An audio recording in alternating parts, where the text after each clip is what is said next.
las víctimas nos preguntan eso. Y la respuesta fue que las víctimas necesitan rehumanizar al victimario.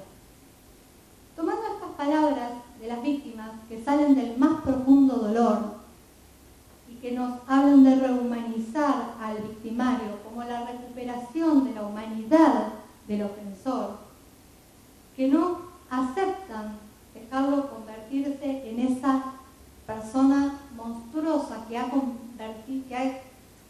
transitado el peor de los caminos, que ha quebrantado la ley. Entonces la pregunta es, ¿por qué el derecho penal no se enrola también en esa beta de rehumanizar al justiciable y de brindarle las herramientas necesarias para readaptarlo socialmente, en vez de comulgar con la idea de la inocuización que imponen las políticas criminales que nos vienen inundando? Aceptar que la pena de prisión perpetua no es una pena cruel, inhumana y degradante, porque existe la posibilidad de que no sea cruel, inhumana y degradante por el otorgamiento de una posible libertad condicional, es admitir que la incertidumbre puede ocupar el lugar de la certeza en el ámbito penal.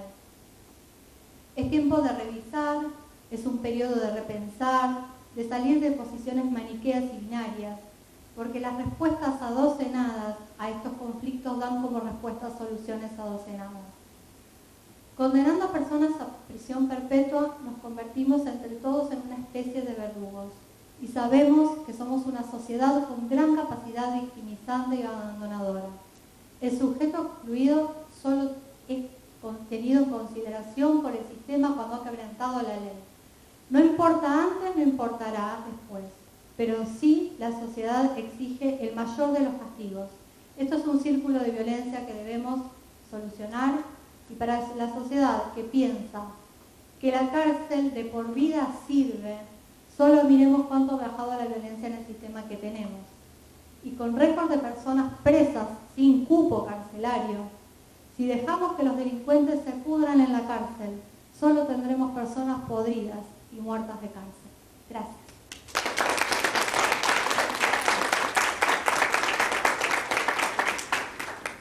Muchísimas gracias. Bueno, ahora para cerrar, vamos ahora a escuchar a la doctora Natalia Saralegui. Es abogada, es docente de la UBA, es investigadora de la UBA y de la Universidad de Georgetown, es maestranda en criminología de la UNTREV, realizó un posgrado en género y derecho en la UBA y es autora de 2 libros de gran relevancia. Dicen que tuve un bebé y entra un paciente y sale una denuncia. Es un placer que continúe con la palabra. Bueno, muchas gracias a todas, a todos, en particular a Jimena, que es la responsable de lo de grandes libros, que no jamás lo hice yo porque me haría muchísimo pudor. Pero bueno, quizás un poco mi intervención después de haberlas escuchado, creo que viene a mostrar otro ángulo de un flagelo que creo que ha quedado perfectamente construido por las panelistas que me antecedieron en la palabra. Les comento un poco cuál es mi idea y qué es lo que voy a intentar aportar en estos minutos. En particular, a partir de una investigación que desarrollé a lo largo de mi maestría, me enfoqué, y estos son un poco los resultados que les voy a compartir, respecto de un universo muy pequeño que tiene que ver con las mujeres condenadas a prisión perpetua en nuestro país. Me refiero en particular a que es un mundo pequeño porque no hay un argumento, una justificación cuantitativa, ¿no? Acá no estamos diciendo que es la mayoría de las personas. Pero este grupo tan pequeño que es, piensen ustedes, el 3,8 según los últimos datos del SNEP, de la población penitenciaria de todo el país, son mujeres cis, ¿no? De ese 3,8, el 3,7 tiene prisión perpetua. Es decir, estamos hablando de un universo cuantitativamente pequeño. Pero, ¿qué es lo que me interesaba investigar y compartir con ustedes?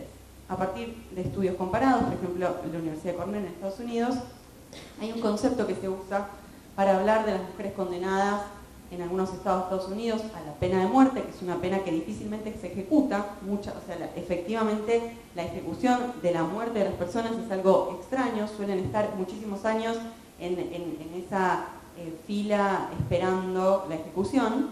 Entonces, exactamente, en el corredor de la muerte. Entonces, hay un concepto ahí que es interesante, pensando, obviamente, y compartiendo la idea de que en nuestro país las penas a prisión perpetua son hoy penas materialmente perpetuas. Hay una coincidencia, si se quiere, en estos dos universos. Y lo que utilizamos quizás desde los estudios comparados para pensar el problema es la idea de que son mujeres en general condenadas por algo más de su delito, ¿no? Está el delito, pero también están condenadas por algo más. Y ese plus punitivo es el que me interesaba explorar.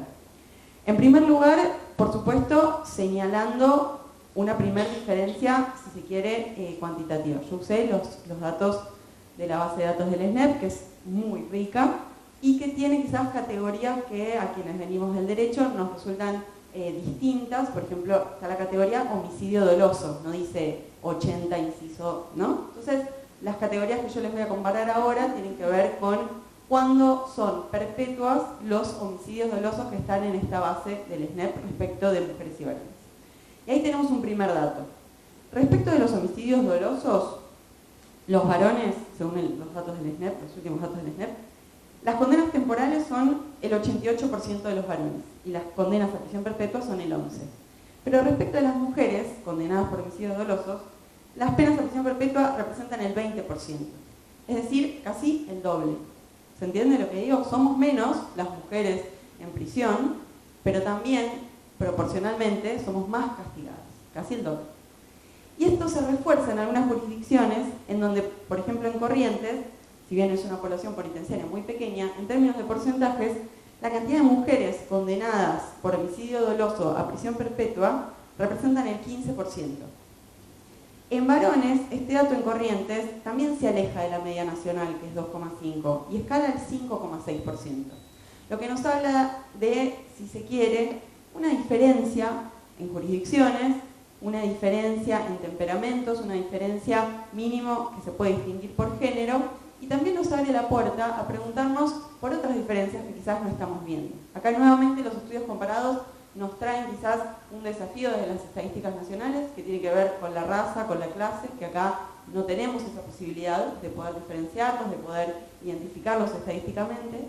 Y lo mismo también respecto de las víctimas, ¿no?, de esos delitos. Hay un estudio que me parece súper interesante en los Estados Unidos, donde muestran que tendencialmente las personas que son condenadas por haber asesinado a una mujer blanca tienen más pena que las personas condenadas por haber asesinado a una mujer negra o a un varón blanco o a un varón negro, en esa escala, ¿no? Entonces, en Argentina no tenemos los datos que nos permitan compararlo, pero sí tenemos un dato, y es que el grupo de mujeres condenadas a prisión perpetua lo está en general por delitos vinculados dentro del catálogo con los homicidios, en particular vinculados a los homicidios agravados por el vínculo. Dentro de este universo tenemos muchísimos estudios cualitativos que nos muestran el peso de los estereotipos de género respecto de estas conductas esperadas por mujeres. Y ahí es donde paso de un análisis más cuantitativo a pensar un poco cuáles son esas construcciones y esos reclamos que se le hacen, también pensando un poco no solo el reclamo de prisión perpetua en el caso de Baez Sosa, sino un reclamo muy reciente también que tuvo que ver con Lucio, respecto de las exigencias que se le hacen a las mujeres que luego son condenadas a prisión perpetua. Con esto lo que quiero decir es, acá no estamos hablando de la responsabilidad penal o no, sino con ese plus, ¿no? Recordemos esta idea de por algo más de su delito. Y en este punto me parecía interesante reconstruir quizás un grupo de estereotipos que aparecen en un grupo de sentencias que relevé. Son 10 sentencias condenatorias a mujeres a penas de prisión perpetua en distintos puntos del país de los últimos 10 años, y con características federales, ¿no?, de diferentes lugares, de Corrientes, de San Juan, de Misiones, de Provincia de Buenos Aires, de Capital Federal, de Córdoba. Y ahí quizás hay como una serie de reclamos que se le hacen en las condenas a las mujeres, que de lo que nos hablan es de esta aplicación diferencial de los mandatos legales, sociales, y no solamente eso, sino de una modulación de la pena construida en torno también a esa discrecionalidad o a esa posibilidad como una actividad humana, ¿no? Que es la modulación de las penas, la determinación de las penas en determinados casos como prisión perpetua. Y en ese punto lo que he podido sistematizar tiene que ver, por un lado, con un grupo de casos en donde quizás el de Cristina Vázquez en la provincia de Misiones es el más conocido, en donde investigaciones ineficaces que dejan impunes hechos muy graves, como fue en el caso de Cristina Vázquez en Misiones, el homicidio de una señora que era la vecina de Cristina Vázquez, que fue asesinada y a la que le robaron sus pertenencias, que terminan encontrando como penalmente responsables a Cristina Vázquez y otras personas, y en donde en la argumentación, en donde si queremos hacer como una suerte de análisis del discurso, lo que viene a suplir una investigación con debida diligencia reforzada, incluso se podría pensar, era otra época, pero es posible, encontramos que se suple con construcciones estereotipadas sobre la vida íntima de Cristina Vázquez, sobre su consumo o no de determinadas sustancias, sobre su estilo de vida, ¿no? Entonces, ahí los estereotipos de género funcionan como una forma de tapar lo que son fallas centrales en la investigación y en el acceso a la justicia. De esta manera se produce, por supuesto, un efecto discriminador, ¿no? Y arbitrario y, por supuesto, violatorio del principio de inocencia dentro de otras cuestiones. Después encontramos otro grupo de estereotipos que operan particularmente en este tipo de condenas a prisión perpetua, que tiene que ver con la exigencia de conductas supererogatorias a mujeres por el hecho de la capacidad de gestar, ¿no? Y en ese punto, y de estar a cargo de tareas de cuidado. Entonces, en ese punto hemos podido identificar tanto algunos casos en donde hechos que son tremendos, que son trágicos, pero que no son delitos, que son atípicos, como puede ser que una mujer pierda el conocimiento y pierda un embarazo en ese mismo momento, o que tenga un parto en avalancha, o que tenga un aborto espontáneo, que ese tipo de situaciones que ponen en riesgo muchas veces la vida de estas personas terminan siendo leídos con absoluta crueldad como homicidios. Estamos hablando de casos de eventos obstétricos en donde, por ejemplo, en Corrientes, una mujer quedó acreditado que llegó al hospital y le tuvieron que transfundir 2 litros de sangre, esto está en la sentencia, es decir, casi toda la sangre cree que le podían transfundir, no le podían transfundir más sangre porque podía producirle la muerte, ¿no? Pero se le exigía que debería haber sabido conducir su parto y generar la sobrevida de ese bebé prematuro que había tenido sola en su casa. Esa mujer ahora está con prisión perpetua en Corrientes. Este tipo de hechos, en donde directamente no son delito, pero el mandato los transforma en delito y los transforma en un delito a cumplir toda la vida en prisión, son definitivamente casos aberrantes y, así como está este caso de Corrientes que lo aumentaba, también, por ejemplo, hay un caso de San Juan, en similares condiciones, una chica de 18 años que fue condenada a prisión perpetua por haber tenido un embarazo que no sabía que estaba gestando, que no sabía que estaba pariendo luego porque desconocía su estado de embarazo, que cuando le preguntaron, dijo que nunca había tenido relaciones sexuales, pero que la habían abusado yendo a la escuela, y que en la sentencia, cuando se reconstruye el peritaje que habían hecho respecto del peritaje psicológico que habían hecho respecto a esta imputada, traen unas palabras del perito que manifestó que para él era mentira, la habían violado. Es decir, el estereotipo de la mujer mendaz, nuevamente reforzando la idea punitiva de atacar a esta posibilidad de autodeterminación de las mujeres, ¿no? Y luego tenemos los casos más vinculados a las malas madres.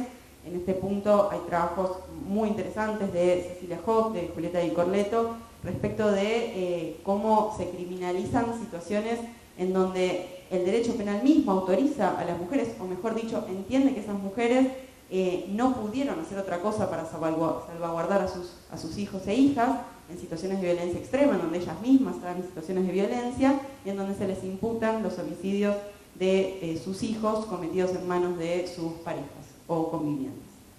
Acá también nuevamente el estereotipo de la mujer que todo lo sabe, que todo lo puede y que toda mujer debería, por el hecho de tener capacidad de gestar, saber cómo gestionar ese tipo de situaciones, nuevamente refuerza estas prisiones perpetuas con formulaciones sesgadas y que nos traen mandatos por fuera de la exigencia legal, ¿no? Y luego tenemos un tercer grupo de estereotipos que me parece sumamente relevante compartir, que tiene que ver con los estereotipos que se construyen en casos que a mí en lo personal me llamaban la atención, porque no había duda respecto de la valoración de la prueba, respecto de la reconstrucción de los hechos, que las mujeres eran responsables penalmente. Hay un caso, por ejemplo, de una mujer policía que asesina a su hija con el arma reglamentaria, están solas en la casa, hay registros de situaciones de violencia previa, es decir, no hay duda respecto de los hechos.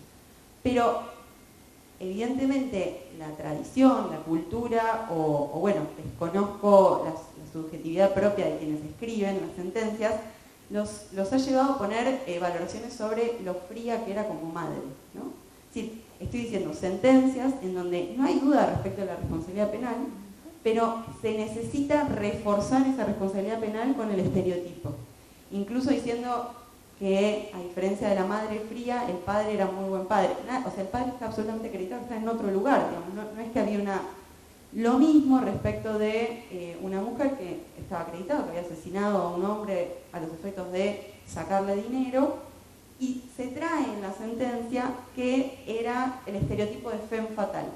Una mujer que quería estar con todos. Y se reconstruye la vida sexual de esta mujer imputada, y nada tenía que ver con el hecho. Estaba probado a los efectos de... Y entonces ahí es donde quizás herramientas de otras disciplinas, del análisis del discurso, nos sirven, ¿no? como pistas para ir pensando un poco qué es esta información que nos traen los estereotipos y cómo se argumentan y a veces cómo se plantean cuestiones que quizás no se problematizan, ¿no?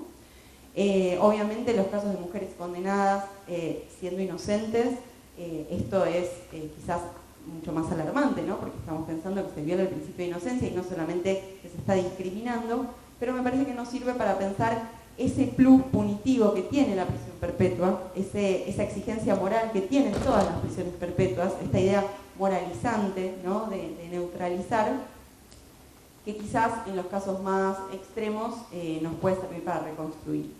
Por último, ya por cerrar, quizás compartirles algunas reflexiones finales. En primer lugar, por supuesto que la imposición de penas a prisión perpetua en casos como los que cuento, pero también en casos en donde las personas son penalmente responsables por eso que han hecho, tiene un impacto absolutamente desproporcionado, irrazonable, es decir, acá me parece que todo lo que han dicho antes es sumamente enriquecedor y claro, pero no obstante ello, creo que la última reforma de la 24660 desde los feminismos requiere también una reflexión profunda, sobre todo por el uso que se hizo en ese momento, en aquella reforma, respecto de las seguridades securitistas que nos daría una reforma de la ley de ejecución.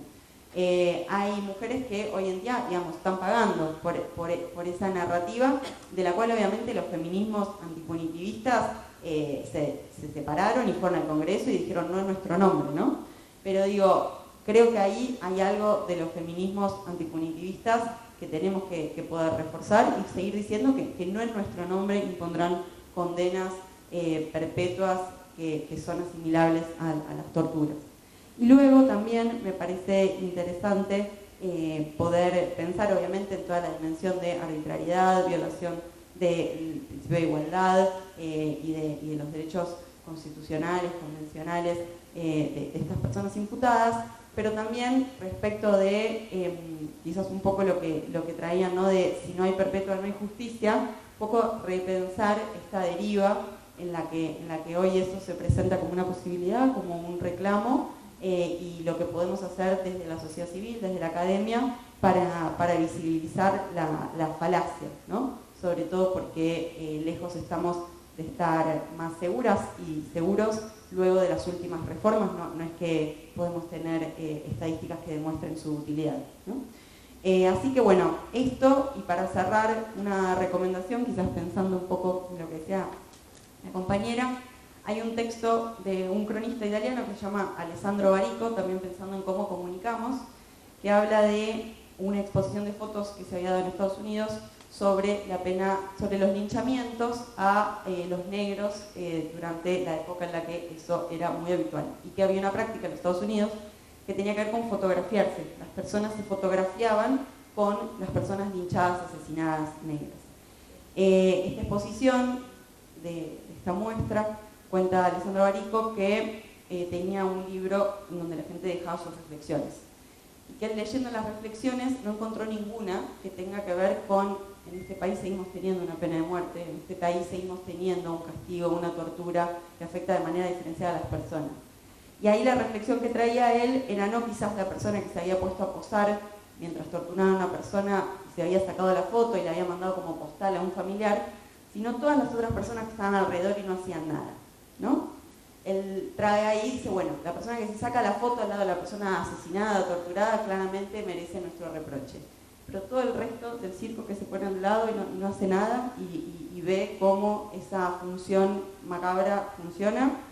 Y bueno, creo que quizás eso nos tiene que poder servir para interpelarnos a nosotras que estamos acá, pero con quienes trabajamos, con quienes compartimos y tratar de no ser de esa fotografía y ser un poco mejores. Muchas gracias.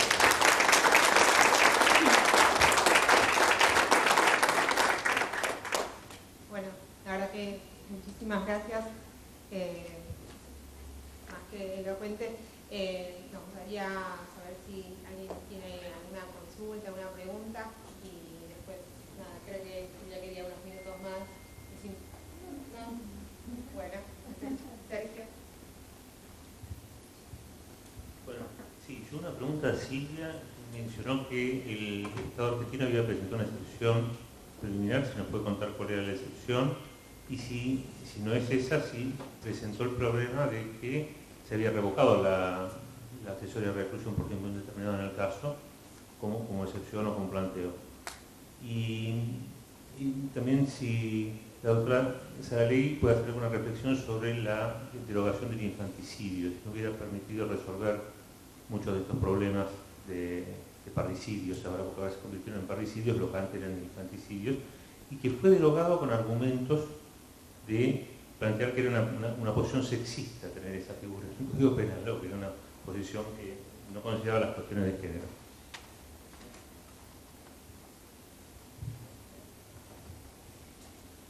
Bueno, la excepción preliminar fue una excepción estrictamente procesal y consistió, el Estado cuestionó que la Comisión Interamericana, al dictar su informe de fondo, incluyó como agravio la violación al 5.6, que no estaba en el informe de admisibilidad.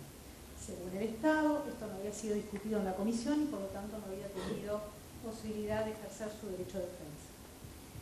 Nosotros respondimos solicitando el rechazo de la excepción preliminar, diciendo que la plataforma fáctica, esta es una cuestión muy propia del litigio internacional, pero que la plataforma fáctica estaba fijada desde el inicio y que desde el inicio de la presentación, sin perjuicio que el acento se había puesto en las cuestiones de debido proceso, estaba en juego que había una prisión perpetua con accesoria de reclusión por tiempo determinado. Y que esto habilitaba a la Comisión Interamericana entonces a decretar violaciones autónomas siempre y cuando estuvieran dentro de la misma plataforma fáctica que se había discutido. Y que la Corte, entonces, en consecuencia, tiene posibilidad de pronunciarse sobre la compatibilidad de la prisión perpetua con accesoria de Álvarez, de aquella época, y su compatibilidad o no con la Convención Americana, porque esto siempre estuvo en el proceso internacional y básicamente porque está en el informe de fondo de la Comisión. Digamos, hay una cuestión muy recurrente en el litigio internacional y es que solamente se puede tirar a la Corte aquello que está en el informe de fondo. Por ese lado no tendríamos problemas, o sea, no se pueden agregar nuevos hechos en la Corte si no estuvieron en el informe de fondo, pero lo que el Estado dice es la inclusión en el informe de fondo afectó mi derecho de defensa porque no estuvo definido. Bueno, nosotros pedimos el rechazo de esa excepción, veremos que resuelve la Corte. En casos similares la Corte lo rechazó. Este es un caso particular en ese aspecto. Y respecto a la segunda pregunta, el Estado, si bien se discutió el devenir posterior de esa pena perpetua con accesoria, que tuvo muchas idas y vueltas, es decir, esa pena en un momento el juez de ejecución la convirtió en una pena temporal sin que nadie se lo haya pedido, porque la defensa lo que pidió era un cómputo de pena, y con ese pedido de cómputo el juez la convierte en una pena temporal, en una resolución confusa, porque dice que fijan de 17 años y medio el tiempo para la libertad condicional, pero luego dice que la libertad condicional se gozará en el año 2034, si es una resolución Casación, la Cámara de Casación le saca la accesoria, termina yendo a la Corte Suprema, la Corte Suprema en una resolución, para ser breve la respuesta, ¿no? También muy confusa y en mi opinión y en la opinión del equipo que investigó este caso, con un obiter dictum que nadie le había pedido porque la inconstitucionalidad del artículo 52 estaba aceptada por la Fiscalía de Casación, si no había sido parte del recurso ante la Corte igual dice, esto no es gramajo, claramente no es gramajo, esto no es gramajo y entonces le reta a la Casación porque declaró la inconstitucionalidad de la accesoria del 52 y en definitiva todo eso termina volviendo y ahora le han repuesto la accesoria del 52 a Álvarez. O sea, toda esta discusión fue parte del proceso internacional, pero no discutimos sobre el alcance, porque esto es derecho local, estábamos en el terreno de las afectaciones o no a la Convención, pero nosotros las llevamos para decirle a la Corte, miren qué tan indeterminada es la pena de este señor, que empezó con una perpetua con accesoria, después tuvo una perpetua sin accesoria, después tuvo una perpetua que no sabíamos si con accesoria o sin accesoria, y ahora de vuelta tiene una perpetua con accesoria, y en el medio tiene una perpetua que se convirtió en pena temporal, y ahora no sabemos qué tiene. Entonces algunos dicen que la libertad condicional la puede tener a los 37 años, otros dicen que a los 30, otros dicen que a los 25. Bueno, todo esto genera que este señor no sabe qué pena tiene, ni qué tiene que hacer para conseguir la libertad condicional, ni cuándo puede hacer esa libertad condicional. ¿Por qué llevamos esto a trámite internacional? Para mostrar lo indeterminado de la pena. Pero este no era el punto central. O sea, el litigio interno no es lo que a la Corte le importa, lo llevamos para decirle, miren, este es el panorama. De hecho, una pregunta de uno de los jueces en la audiencia fue en ese sentido, que me la preguntó concretamente a mí, le dijo, doctora, ¿qué pasó? Le explicamos el devenir de esa pena. Pero el punto es que la pena era incompatible con la Convención en el momento en que se impuso. Por supuesto que si luego el sistema de justicia hubiese hecho algo, el Estado hubiera dicho, el caso se reparó a nivel interno. Y entonces la Corte no tiene nada que decir. Pero eso no fue el planteo que hizo el Estado.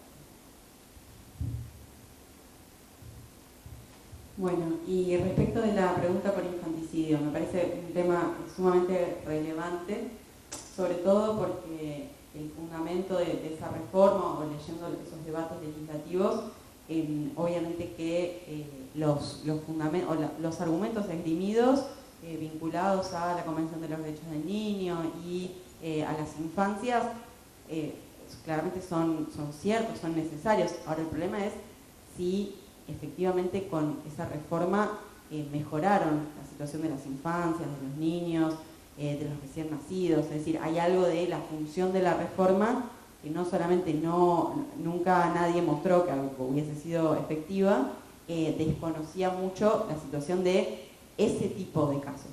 Igualmente, habiendo hecho eso, los casos en los que yo trabajé y analicé son diametralmente distintos a los infanticidios. ¿Por qué? Porque son casos en donde no hay una acción dolosa de la persona gestante en lesionar a esos bebés o fetos. Estamos hablando de partos, por ejemplo, en avalancha, que quiere decir partos intempestivos, en donde la persona no puede gestionar su embarazo como vemos en las películas, o como las personas que tienen ese deseo de ser madres y pueden llevarlo adelante. Todo eso no existe. Son partos en donde muchas veces las mujeres no saben que están embarazadas y se sienten descompuestas, y eso que sucede es un parto en avalancha. Un parto vinculado a embarazos negados o embarazos crípticos, en donde las personas no tienen ni panza a veces. Hay muchísimos estudios de psiquiatría y de otros ámbitos. Incluso en Inglaterra hay guías específicas para actuar ante embarazos negados o partos en avalancha, porque son un fenómeno que sucede vinculado a la anatomía de las personas gestantes. No tiene que ver con el derecho penal. Entonces, los casos que yo analizo acá son hechos atípicos, en donde una persona se desmaya y pierde 2 litros de sangre y le imputan no haber garantizado la vida de ese recién nacido. Ahí no es que hay una lesión extra, no son casos como los de Tejerina. Llamativamente, los casos de Tejerina no hemos encontrado con prisión perpetua, tampoco, ¿no? Entonces es una vara muy desigual, muy arbitraria. Habiendo dicho todo eso, yo soy de la idea que el endurecimiento de las penas no reduce los delitos, la comisión de delitos. Entonces creo que más allá de lo loable del sentido de desestigmatizar una formulación claramente patriarcal que tenía esa norma y lo loable que puede ser proteger las infancias, no es una vía que haya sido eficaz. luego de ya varios años de producir la reforma.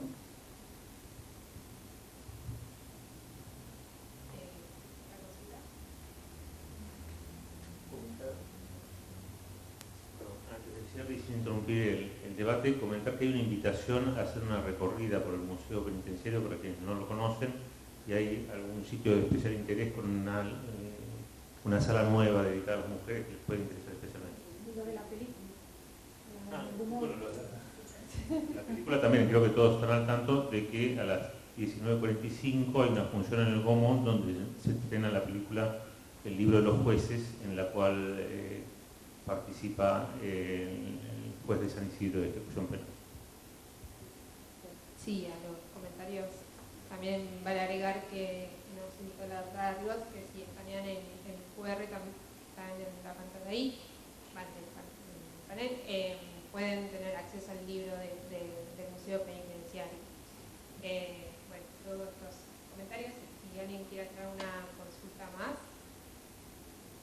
¿No?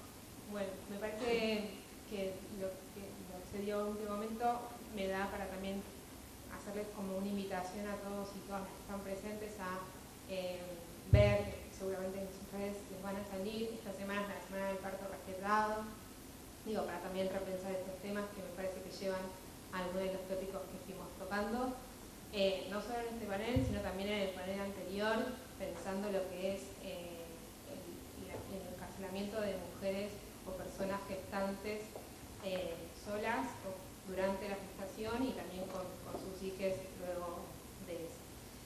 Así que no queda más que repetir, porque es enorme el agradecimiento a toda la organización de jueces de la provincia y particularmente a los compañeros que son parte de este espacio hace muchísimos años,